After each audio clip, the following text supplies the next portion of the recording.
Off with.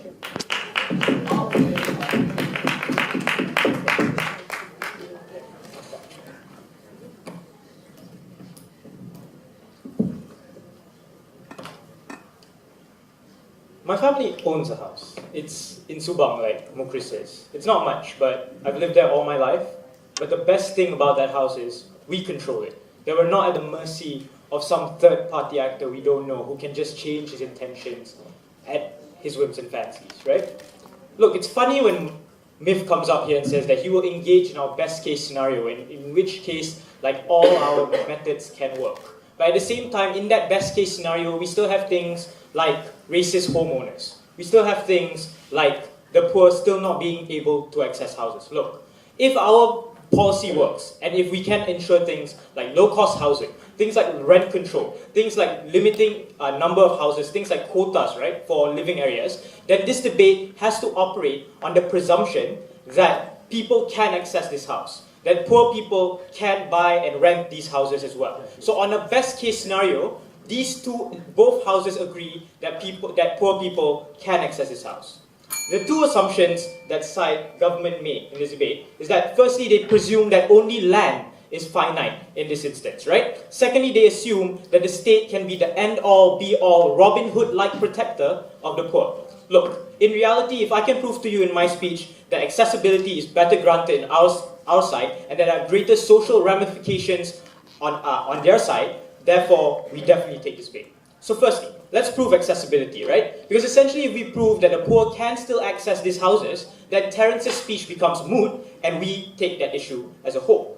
Firstly, we agree with the problem with access. We agree that sometimes fresh graduates, poor people, have the problem of accessing these homes because sometimes they are rent out at exorbitant prices. That's where we came in. Even in my POI, before LO's speech, I already told you that we are glad to institute such policies such as rent control, such as limiting the number of houses, right? In this instance, we think things like cartel-like behavior cannot exist, or things like establishing exorbitant prices cannot exist because they'll be deterred, because they can't make this large number of profits that they thought they would have gotten in the first place. Therefore, acknowledging the fact that there is some form of minimum rent or maximum rent, there's some form of maximum rent, and the fact that we can institute a more accessible platform for these people to own houses, we think that the poor people can still access these houses in the first place, right? But secondly, then Myth's biggest argument comes up here, and he starts talking about racist homeowners.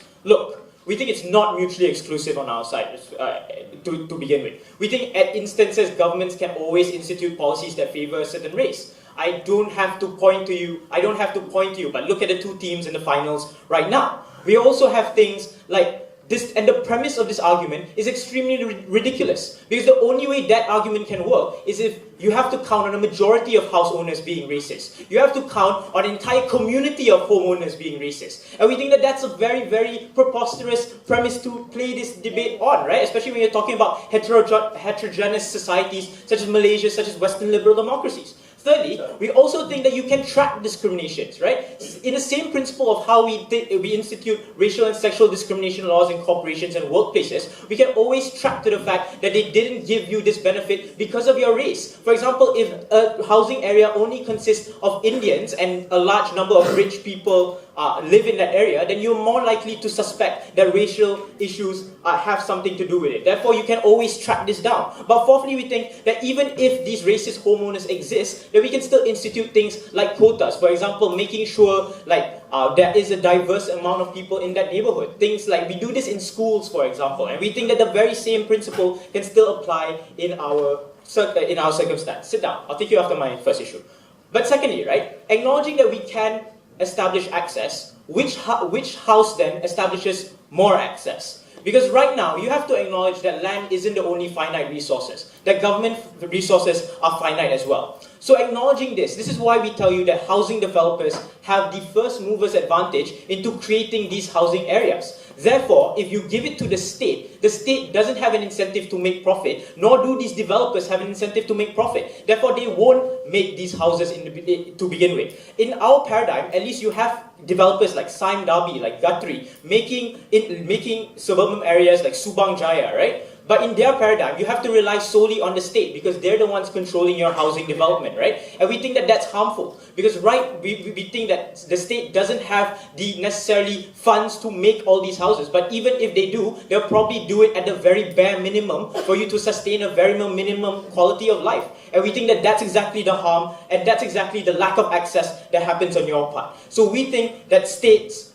don't have the amount of resources that you think they will have. We think that at least on our side, you have external parties creating these homes for you to live in. That's why we create more access on our side. Before I move on. Considering those developers make billions or millions of dollars, can you please tell me why, if now they contract with, say, the government, if they have that much money to lose and considering that that's their sole business, why won't they still build those houses anyway? Because the government essentially gets the money at the end of the day, right? Because they outlaw home ownership. Right? So what happens right now is the level of prices these developers get is not the same as the ones that they would have gotten on site government's paradigm, right? At least on our side, you have independent developers working at your advantage. Secondly, what's the social ramifications, right? Like I told you in my opening line, the best thing about owning a house is that you control it. And it gives you a form of security on how you want to use your assets or how you want to value your house. Like Mukris told you in his speech and reiterated by Jasmine, that things like having security in judging on how you want to spend that money you have or spend the assets you have by taking out a mortgage or, for example, taking out a loan using that house, right, is very important for you because especially acknowledging like lower to middle income classes, they don't have that large pool of wealth that you can rely on. And we think that having a house is very important in this sense. But secondly, we also think that having security in staying in one place is also very important. If you look at Jasmine's argumentation, she told you that governments have to rely on the price market. Therefore, there will be fluctuations on their rent as well. That means that governments are always have to regulate within themselves how much they have to rent. Therefore, rent can always go higher. At least on our side, when developers compete with one another or private homeowners compete with one another, there's an incentive to make sure that your rent isn't as high as the other person's rent. Therefore, people can afford to rent these houses in the first place, right? We think this is very important. We think that the American dream or the Malaysian dream should still fly high because, let's face it, without dreams, we're nothing.